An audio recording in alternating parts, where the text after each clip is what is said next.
नमस्कार, ABC channel में आपका स्वागत है। मैं हूं सचिन श्रीवास्तव और आप मेरे साथ देखेंगे आजमगढ़ से जुड़ी खबरें। आइए नजर डाल लेते हैं आज की खास खबरों पर। खबर के प्रायोजक है Vedanta school of nursing and paramedical science Lachhirampur Azamgarh. QCI rating में ए श्रेणी प्राप्त कर बना मंडल का पहला institute. Paradise international school Hirapatti Azamgarh. Admission open play group 2 class 10 और लाइफस्टाइल फर्नीचर बेलानाडी आजमगढ़। सभी प्रकार के फर्नीचर एवं इलेक्ट्रॉनिक सामानों की संपूर्ण रेंज उपलब्ध। आजमगढ़ के महाराजगंज थाना क्षेत्र के देवारा जदीद ग्राम सभा के टोठवा गांव में महिला की हत्या से हड़कंप मच गया। घटना की सूचना पर स्थानीय थाने की पुलिस आनन फानन में सामुदायिक स्वास्थ्य केंद्र महाराजगंज पहुंची, जहां गंभीर रूप से घायल महिला को इलाज के लिए लाया गया था। स्वास्थ्य केंद्र के डॉक्टर द्वारा महिला को मृत घोषित किए जाने बाद पुलिस ने शव को आवश्यक कार्यवाही कर पोस्टमार्टम के लिए जिले पर भेज दिया तथा घटना की जाँच में जुट गयी। मिली जानकारी के अनुसार सुबह करीब 8:30 बजे अमित निषाद पुत्र शिव कुमार उम्र 16 वर्ष अपने जनसेवा केंद्र पर बैठा था कि तभी उसकी चाची साफी देवी वरीता पत्नी राजकुमार के बीच मामूली कहा सुनी चल रही थी। इतने में अमित अपनी दुकान से लोहे की राड लेकर निकला और पीछे से अपनी चाची साफी देवी के सिर मार दिया, जिससे वह मौके पर ही गिर गई। अमित को मारता देख आसपास के लोग महिला को बचाने के लिए दौड़े। लोगों को आता देख अमित वहां से भाग गया। घर वाले गंभीर रूप से घायल महिला के इलाज हेतु सामुदायिक स्वास्थ्य केंद्र महाराजगंज लाए, जहाँ डॉक्टर ने उसे मृत घोषित कर दिया। घटना की जानकारी मिलते ही सीओ सगड़ी मौके पर पहुंचे और घटना का संज्ञान लिया। सीओ सगड़ी विजय कुमार ने मीडिया को बताया कि आरोपित के विरुद्ध अभियोग पंजीकृत कर लिया गया है और गिरफ्तारी के लिए टीमें गठित कर दी गई है तथा स्थलीय निरीक्षण के लिए फॉरेंसिक टीम को बुला लिया गया है। उन्होंने बताया कि जल्द ही आरोपित को गिरफ्तार कर आवश्यक विधिक कार्यवाही की जाएगी।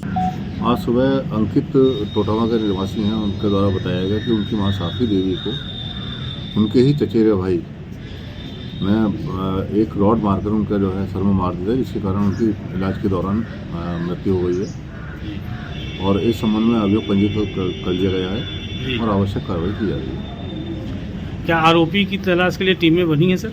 आरोपी की तलाश के लिए टीमें बना दी गई हैं। आरोपी की अभी उम्र लगभग 16 साल है और उसे ढूंढने का प्रयास किया जा रहा है और अरेस्टिंग कर विधिक कार्रवाई अमल में लाई जाएगी। भारतीय जनता पार्टी के क्षेत्रीय अध्यक्ष गोरखपुर सहजानंद राय शहर के रोडवेज के समीप एक होटल में पहुंचे। वहां उन्होंने कई मुद्दों पर अपनी राय रखी। फरवरी में प्रधानमंत्री के आगमन की संभावना को लेकर उन्होंने कहा कि प्रधानमंत्री का आगमन प्रस्तावित है, लेकिन अभी पूरा कार्यक्रम चाक आउट नहीं हुआ है। लेकिन इंटरनल सूचना मिली है कि जल्द ही आजमगढ़ में उनका बड़ी सौगात के साथ आगमन हो सकता है। जहां तक उनके पहले भी आगमन की बात रही है, प्रधानमंत्री का यहाँ के लोगों ने काफी उत्साह के साथ स्वागत किया था। जब भी प्रधानमंत्री आएंगे स्वागत के पिछले रिकॉर्ड टूट जाएंगे। केंद्र सरकार के 9 वर्ष के कार्यकाल में और प्रदेश सरकार के 6 वर्ष के कार्यकाल में आजमगढ़ में चहुमुखी विकास हुआ है। बहुप्रतीक्षित विश्वविद्यालय की मांग पूरी हुई है, जल्द ही इसका लोकार्पण होना है। इसके साथ ही हवाई अड्डे से उड़ान का भी लाइसेंस मिल गया है, उसका भी जल्द ही लोकार्पण किया जाएगा, जिससे खाड़ी देशों में मुंबई दिल्ली जैसे महानगरों में जाने में लोगों को सुविधा होगी। उन्होंने कहा कि इसके पहले समाजवादी पार्टी की सरकार में केवल 5 जिलों का ही विकास होता था।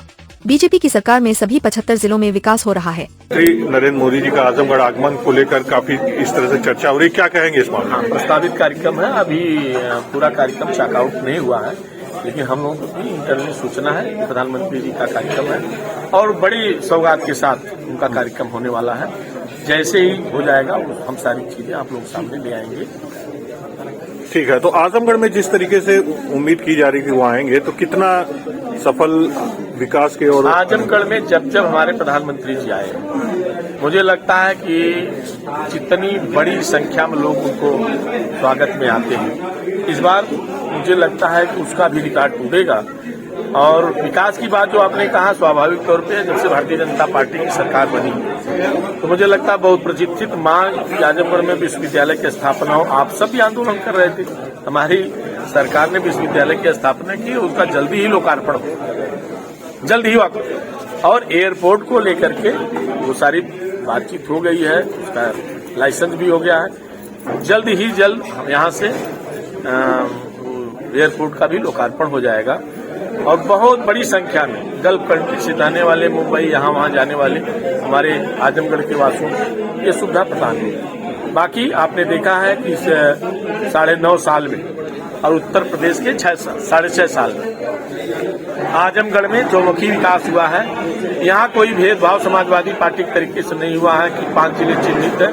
75 जिले उत्तर प्रदेश में है, 75 जिले में सर्वाधिक रूप से एक समान भाव से काम करने का प्रयत्न हमारी सरकार ने किया। आजमगढ़ के विकास भवन में जिला विकास अधिकारी के कार्यालय में किसी मामले की पत्रावली को मांगने और न देने के विवाद को लेकर एक दिन पूर्व ही कर्मचारियों ने लामबंद होकर विकास भवन के गेट पर धरना दिया था। मामले को संज्ञान में लेते हुए पुलिस ने जांच की और इसके बाद आरोपी कथित सपा नेता जाहिद उर्फ आजाद पर विभिन्न धाराओं में मुकदमा दर्ज कर उनको गिरफ्तार किया गया है। मामले में एसपी सिटी शैलेंद्र लाल ने बताया कि विकास भवन स्थित कार्यालय में पत्रावली फट गई थी, जिसको लेकर मुबारकपुर क्षेत्र के निवासी जाहिद उर्फ आजाद के खिलाफ धारा 353, 504, 506 के अंतर्गत मुकदमा दर्ज किया गया था। उनको गिरफ्तार किया गया है और जल्द ही न्यायालय में उनको रिमांड हेतु पेश किया जाएगा। सुनते हैं मामले में एसपी सिटी ने क्या जानकारी दी। जाहिद उर्फ आज़ाद जो मुबारकपुर थाना क्षेत्र के रहने वाले हैं, ये विकास भवन कार्यालय में गए थे। वो एक पत्रावली की वहाँ मांग करने लगे और पत्रावली इसके उपरांत वहाँ पर फट गई।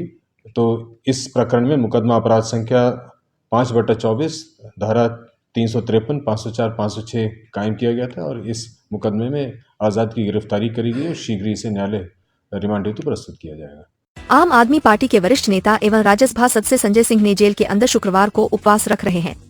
उन्होंने जेल के अंदर भारत माता की प्रतिमा पर माल्यार्पण कर हर शुक्रवार को उपवास की शुरुआत की है।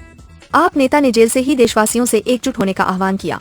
आप सांसद के आह्वान पर कार्यकर्ताओं ने उनके समर्थन में उपवास रखा। पूरे उत्तर प्रदेश के अंदर पार्टी कार्यकर्ताओं ने हर शुक्रवार उपवास की शुरुआत की है।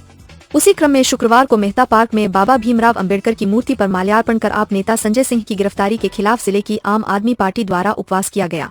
प्रांत अध्यक्ष राजेश यादव ने कहा कि मोदी सरकार की बढ़ती तानाशाही और संजय सिंह की फर्जी गिरफ्तारी के खिलाफ उपवास कर तानाशाही के खिलाफ लड़ने की शक्ति की कामना करेंगे। इस उपवास के साथ ही लोगों में देश के प्रति एकता और अखंडता स्थापित करने की भी कोशिश होगी। गौरतलब है कि पार्टी कार्यकर्ता अपने सांसद संजय सिंह की ईडी द्वारा अवैध गिरफ्तारी के विरोध में लंबे समय से आंदोलन चला रहे हैं। पहले कार्यकर्ता 30 लाख घरों तक घर घर पर्चा बांटकर लोगों को संजय सिंह की गिरफ्तारी का सच बताने का कार्य किए। जिलाध्यक्ष रविंद्र यादव ने बताया कि हम अपने सांसद की रिहाई तक आंदोलन जारी रखेंगे और एक दिन सरकार को इस जुल्म के आगे सर झुकाना ही होगा। उन्होंने कहा कि वर्ष 2024 के चुनाव में देश की जनता ने मोदी सरकार को सबक सिखाने का मन बना लिया है और उसे हराकर जनता इस सरकार को बदलेगी। सरकार से मोदी सरकार फर्जी आरोप लगाकर आम आदमी पार्टी के नेताओं को गिरफ्तार कर रही है। उसके खिलाफ हमारे आम आदमी पार्टी के उत्तर प्रदेश के प्रभारी राज्यसभा सांसद आदरणीय संजय सिंह जी जेल में प्रत्येक शुक्रवार को उपवास कर रहे हैं और उत्तर प्रदेश के प्रत्येक जिलों में प्रत्येक शुक्रवार को उपवास करने का कार्यक्रम रखा गया है। जब तक संजय सिंह को रिहा नहीं किया जाता है तब तक हम लोग प्रत्येक शुक्रवार को उपवास करेंगे। आजमगढ़ के बिलियागंज थाना क्षेत्र में भूमि विवाद को लेकर दो पक्षों में जमकर मारपीट हो गई, जिसका वीडियो सोशल मीडिया पर वायरल हो गया। मामले में पुलिस ने वायरल वीडियो को संज्ञान में लिया है। एसपी सिटी शैलेंद्र लाल ने मामले में जानकारी दी। उन्होंने बताया कि दो पड़ोसियों में पानी निकालने को लेकर विवाद हुआ था। पानी निकलने के दौरान फसल के कुचलने को लेकर पहले कहा सुनी हुई जो फिर मारपीट में बदल गई।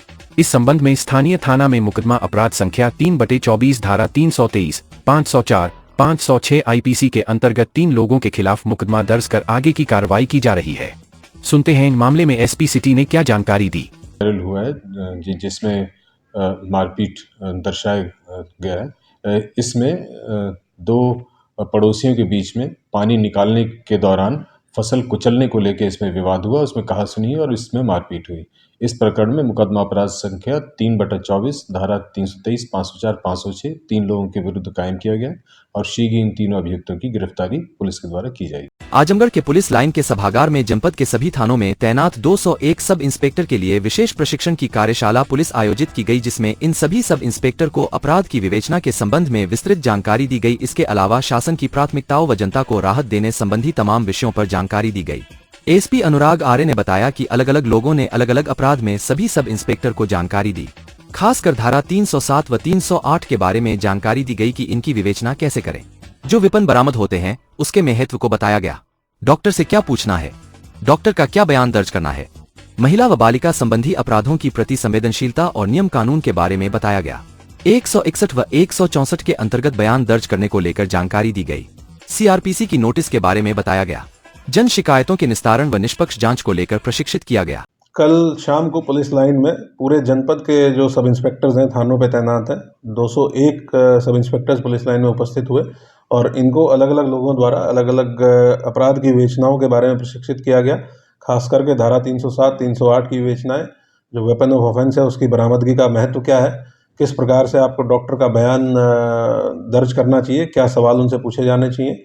इसी प्रकार से जो महिला संबंधी अपराध हैं, बालिका संबंधी अपराध हैं, उसकी जो संवेदनशीलता और उसमें जो नियम कानून है 161 के बयान, 164 के बयान के संबंध में, 41(1) CRPC के नोटिस के संबंध में, जन शिकायती प्रार्थना पत्रों के निस्तारण में क्या क्या चीज़ें ध्यान रखनी चाहिए, निष्पक्ष तरीके से किस प्रकार से जांच संपूर्ण की जानी चाहिए, इसके बारे में एक विस्तृत कार्यक्रम कल पुलिस लाइन में जनपद के सभी दरोगाओं का आयोजित किया गया है। इसका मकसद यही है कि नए वर्ष की शुरुआत है और इसमें जो हमारे सब इंस्पेक्टर्स हैं, खास करके ऐसे सब इंस्पेक्टर्स जो अभी हाल फिलहाल में साल भर के अंदर सब इंस्पेक्टर हुए हैं, उनको शासन की प्राथमिकताओं के बारे में और जो कानूनी प्रावधान है उनके बारे में जागरूक किया जा सके, ताकि वो और बेहतर तरीके से विवेचना कर सकें और जनता को न्याय मिलने में और ज़्यादा अच्छा परफॉर्मेंस जनपद पुलिस का हो सके। स्वावलंबी सेवा संस्थान आजमगढ़ द्वारा आयोजित 2 दिवसीय रामायण महोत्सव मां शारदा मैरिज लॉन हरिया में वैदिक मंत्रों, राम जी के पूजन के साथ श्री अयोध्या धाम से पधारे मुख्य अतिथि तुलसी छावनी के पीठाधीश्वर श्री 1008 श्री महामंडलेश्वर श्री जनार्दन दास जी महाराज, महामंडलेश्वर गिरीश दास जी महाराज, जगतगुरु रामानंदाचार्य स्वामी, श्री राम दिनेशाचार्य जी महाराज का पद प्रक्षालन संस्था के अध्यक्ष कथा वाचक अलंकार कौशिक, लोक दायित्व की संयोजक पवन कुमार सिंह, संस्था के सचिव भजन गायक उमेश सिंह राठौर और ARP विवेक सिंह द्वारा किया गया। संस्था से जुड़े रंगकर्मियों ने हनुमान चालीसा के साथ कार्यक्रम का शुरुआत किया। भारतीय जनता पार्टी के क्षेत्रीय अध्यक्ष सहजानंद राय ने संबोधित करते हुए कहा कि ऐसा आयोजन जनपद में पहली बार किया जा रहा है, जो अत्यंत ही सराहनीय है। ऐसे कार्यक्रम प्रत्येक वर्ष होने चाहिए। भाजपा लालगंज जिला अध्यक्ष सूरज प्रकाश श्रीवास्तव एवं समाजसेवी गोविंद दुबे ने कलाकारों का सम्मान करते हुए संस्था को धन्यवाद ज्ञापित किया। वाराणसी से आए भजन गायक सुरेंद्र सुगम नाही बाटे नारियल चुनरी एवं राजन तिवारी हमें निज धर्म पर चलना सिखाती रोज रामायण एवं श्रद्धा पांडे ने चारों दूल्हा में बड़का कमाल सखिया गाकर श्रोताओं को आनंदित किया। तो वहीं स्वावलंबी सेवा संस्थान के कलाकारों में राजू राज माही की टीम ने राम विवाह उत्सव की प्रस्तुति देते हुए सबको भाव विभोर कर दिया। श्री राम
राम कथा वाचक अलंकार सिंह कौशिक ने आयोजित हुए कार्यक्रम के बाबत विस्तृत जानकारी देते हुए कहा कि जन सामान्य रामतव को प्राप्त कर सके और राम राज्य की कल्पना साकार हो सके, इसी उद्देश्य को लेकर यह आयोजन किया गया।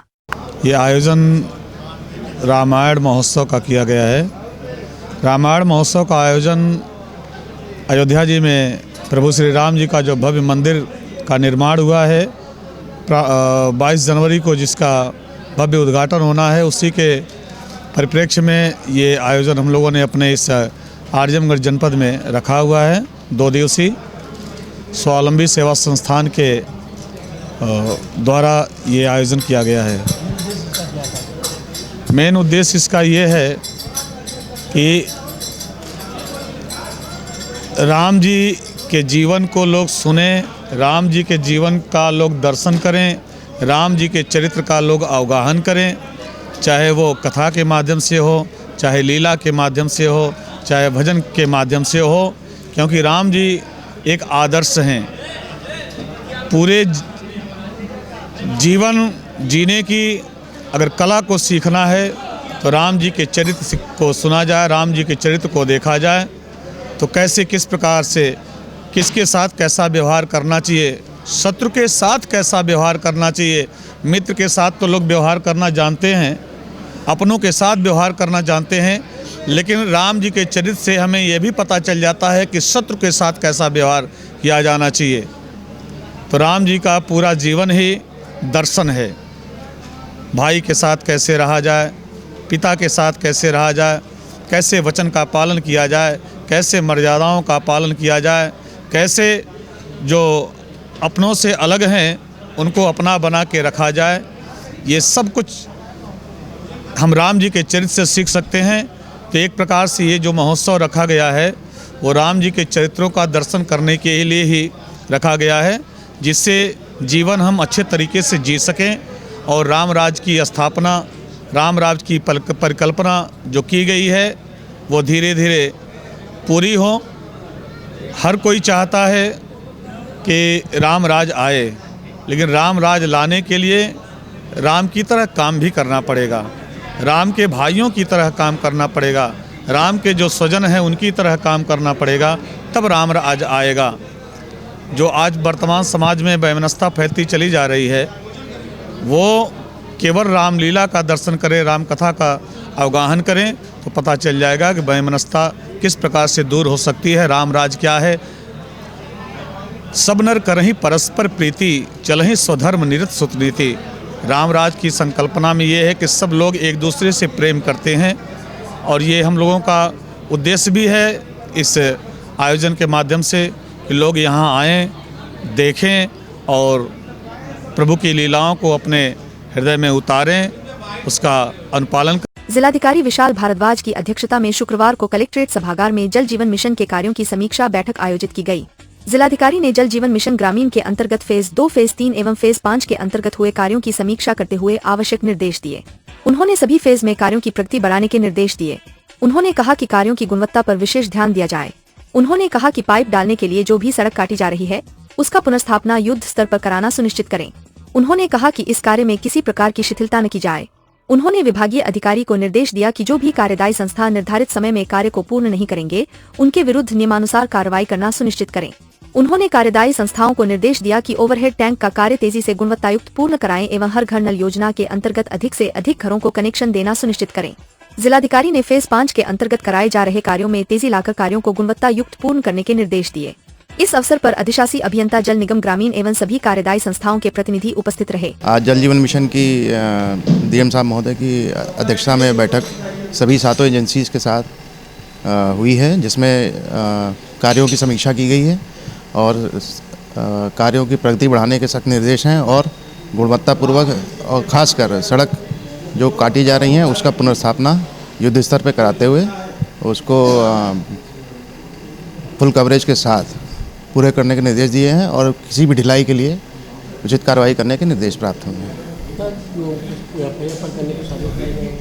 हाँ, जहाँ भी दिक्कतें या जो एजेंसीज अगर काम सही से नहीं कर रही हैं तो उसके लिए निर्देश यही है कि अब कार्रवाई की जाएगी, FIR की जाएगी। अभी लगभग 51-52% ओवरऑल पूरे जनपद में कार्य हो चुका है।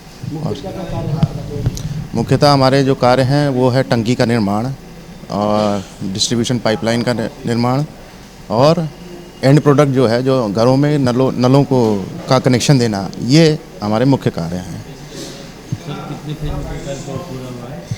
यहाँ इस जनपद में 3 फेज़ में कार्य हो रहे हैं, फेज़ 2, फेज़ 3 और phase 5।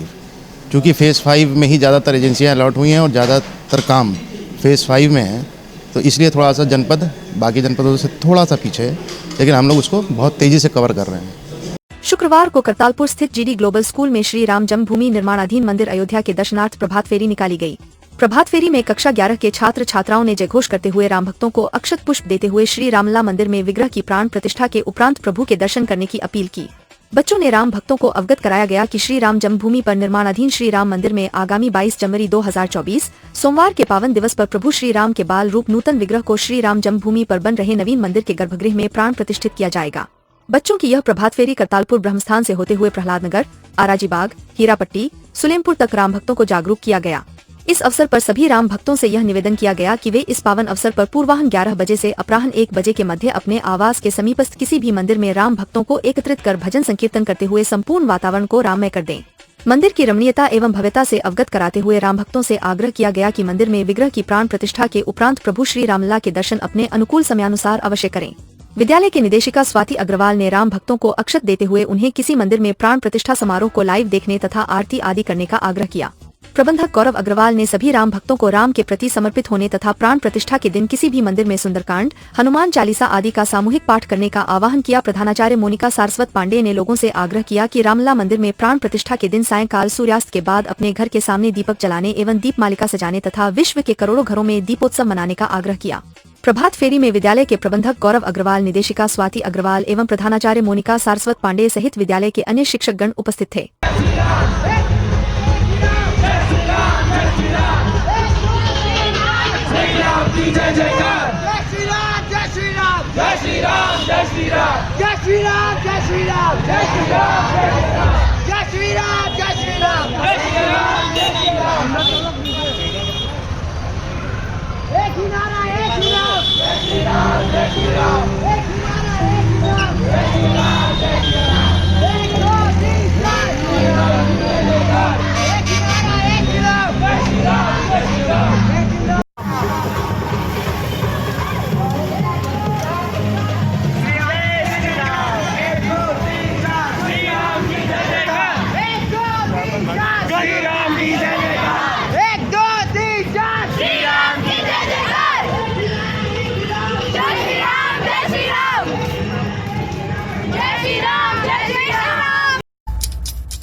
CPS group of school Azamgarh Uttar Pradesh, central public school Jaffarpur Azamgarh, central public school Mubarakpur Azamgarh जो CBSE से 10+2 तक एफिलिएटेड है, CBSE से संबद्ध है, सेंट्रल पब्लिक स्कूल फरिया जो स्टेट बोर्ड से संबद्ध है और सेंट्रल पब्लिक स्कूल भिवंडी थाने महाराष्ट्र जो स्टेट बोर्ड से संबद्ध है और जल्द ही CBSE से मान्यता मिलने वाली है की तरफ से मैं सभी स्कूलों के प्रिंसिपल को, स्टाफ को, छात्र छात्राओं को, सभी अभिभावकों को तथा आजमगढ़ और पुणे के सभी सम्मानित प्रशासनिकगण, अधिकारीगण, न्यायिक अधिकारीगण, वासियों को, इसके साथ साथ CBSE के नई दिल्ली के सभी अधिकारीगण को,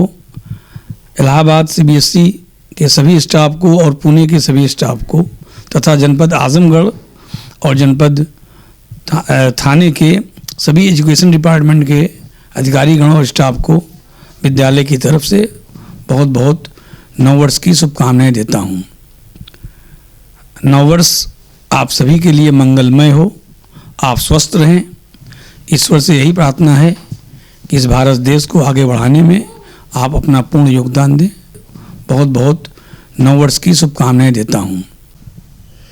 मैं सर्वोदय इंस्टीट्यूशन की तरफ से सभी जनपदवासी और सभी प्रदेशवासी प्रबंधक साथियों को पूर्व में जो है 2023 सकुशल समाप्त होगा और 2024 में आने वाला सभी के जीवन में खुशहाली लाए और सभी लोग तरक्की करें, आगे बढ़ें। हमारी सभी को नव वर्ष की ढेर सारी शुभकामना। नव वर्ष के शुभ अवसर पर मैं अपने मिशन अस्पताल परिवार, शिवालिक परिवार, मिशन कॉलेज परिवार की तरफ से तथा अपनी भारतीय जनता पार्टी की तरफ से सबको बहुत बहुत बधाई देता हूं, सबको बहुत बहुत शुभकामना देता हूं। सभी का जीवन सुखमय हो, सभी का स्वास्थ्य उत्तम हो और जैसा कि हम सबको मालूम है कि इस नए वर्ष में 2024 में 22 जनवरी को भगवान राम का मंदिर बन रहा है और उसी दिन की प्राण प्रतिष्ठा होनी है। मैं आप सभी जनपदवासियों से निवेदन करूंगा कि 22 जनवरी के दिन ऐसा वातावरण बनाएं जिससे सनातनी परंपरा का उत्सव एक बन जाए। सभी लोग अपने घरों को सजाएं, तोरण द्वार बनाएं, लोग राम नाम का कीर्तन करें, भंडारा करें। एक ऐसा वातावरण बने जिसमें ये पता लगे कि हमारी सनातनी परंपरा का एक बहुत ही पुराना इतिहास जो है आज आकर के हमारे सामने खड़ा हो रहा है। हमारी 500 वर्षों की सनातनी परंपरा जो राम मंदिर की लड़ते रहे, आज हमारा साकार हो रहा है। और इस उत्सव पर मैं सबको भगवान श्री राम के मंदिर का भी बहुत बहुत बधाई दूंगा और साथ ही 9 वर्ष का भी बहुत बहुत बधाई देता हूं, शुभकामना देता हूं। जय हिंद, जय भारत। मैं doctor Deepak Kumar, Rama multi speciality hospital and trauma centre से आप सभी जनपद वासियों को अपने अस्पताल की तरफ से 9 वर्ष की हार्दिक शुभकामनाएं दे रहा हूं और आप सभी स्वस्थ रहें, सुखी रहें, ये हमारी कामना है। और नई उम्मीद के साथ, एक नया उमंग के साथ नया साल की शुरुआत करें। पुराने साल में जो भी हुई उसको भूल करके और एक नया इनिशिएटिव लें, नया प्रोग्रेस लाइफ में लाएं। और हमारी शुभकामनाएं हैं कि आने वाले साल में आप स्वस्थ रहें और आपका परिवार स्वस्थ रहे, आप परिवार के साथ सकुशल और स्वस्थ रहें। पुनः Rama super speciality and trauma centre hospital से जनपद वासियों को 9 वर्ष की शुभकामनाएं। नया साल सबके जीवन में खुशहाली लाए, देश में अमन चैन हो, शांति हो और सबको अपने अपने धर्म के अनुसार आचरण करने की छूट हो, कहीं उन्माद न हो। और सरकार का इसमें हम विशेष तौर से सहयोग चाहेंगे कि व्यक्तियों के जीवन को खुशहाल करने के लिए जो पॉलिसीज़ बनाएं उनमें विशेष तौर से आम आदमी को, गरीब आदमी को केंद्र में रखकर बनाएं, ताकि महंगाई, भ्रष्टाचार, इन सब चीज़ों पर लगाम लग सके और सबके जीवन में खुशहाली आए। 9 वर्ष के शुभ अवसर पर मैं पूरे आजमगढ़ जनपद वासियों को शुभकामनाएं दे रहा हूं। उनके जीवन में हंसी खुशी खुशहाली बरकरार रहे, ऐसी मेरी कामना है। Paradise international school Hirapatti Azamgarh admission open, play group to class 10, CBSE pattern English medium school, in house developed digital learning platform, true digital smart school, well qualified teaching staff, well designed composite science lab, fully equipped computer lab, fully furnished library, edge per CBSE standards, outdoor and indoor play facility for overall development. Our branch Kids Paradise Fun of Learning Playgroup section of Paradise International School to 100 plus design activity kits and play zone for Kids Paradise Playgroup section. Uttar Pradesh के 613 nursing और paramedical college में से 20 college QCI rating में A श्रेणी प्राप्त कर बने mentor institute. Azamgarh मंडल और जिले का नाम रोशन कर Vedanta school of nursing and paramedical science Lachhirampur Azamgarh QCI rating में ए श्रेणी प्राप्त कर बना मंडल का पहला institute. Wifi campus, smart classroom, live projects, special placement से scholarship, separate hostel for boys and girls. Admission या अन्य जानकारी के लिए संपर्क करें। Lifestyle furniture, Belnadi, Azamgarh. सभी प्रकार के फर्नीचर एवं इलेक्ट्रॉनिक सामानों की भरपूर रेंज उपलब्ध। हमारे यहाँ EMI की सुविधा 0% ब्याज पर उपलब्ध। इलेक्ट्रॉनिक सामानों में LED TV, refrigerator, washing machine, air conditioner, air cooler, deep freezer, water cooler, mixer juicer, iron, fan, induction, battery, inverter, electric geyser, gas geyser, आटा चक्की इत्यादि। फर्नीचर के सामानों में बेड, गद्दा, सिंगारदान, अलमीरा, sofa, table, chair, rack, stool, संदीली, सीढ़ी, डाइनिंग टेबल, झूला आदि। शादी विवाह की हो तैयारी या ऑफिस और घर के लिए सामानों की करनी हो खरीदारी, पहुँचिए लाइफस्टाइल फर्नीचर, बेलनाडी, आजमगढ़।